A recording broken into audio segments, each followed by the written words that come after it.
اللہ جس کا چاہتا ہے رزق فراخ کر دیتا ہے اور جس کا چاہتا ہے تنگ کر دیتا ہے، اور کافر لوگ دنیا کی زندگی پر خوش ہو رہے ہیں،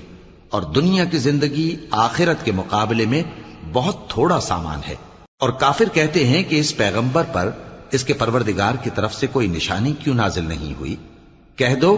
کہ اللہ جسے چاہتا ہے گمراہ کرتا ہے، اور جو اس کی طرف رجوع ہوتا ہے اس کو اپنی طرف کا رستہ دکھاتا ہے، یعنی ان کو جو ایمان لاتے اور جن کے دل اللہ کی یاد سے آرام پاتے ہیں ان کو۔ اور سن رکھو کہ اللہ کی یاد سے ہی دل آرام پاتے ہیں۔ جو لوگ ایمان لائے اور عمل نیک کیے ان کے لیے خوشحالی اور عمدہ ٹھکانہ ہے۔ جس طرح ہم پہلے پیغمبر بھیجتے رہے ہیں اسی طرح اے نبی ہم نے تم کو اس امت میں جس سے پہلے بہت سی امتیں گزر چکی ہیں بھیجا ہے، تاکہ تم ان کو وہ کتاب جو ہم نے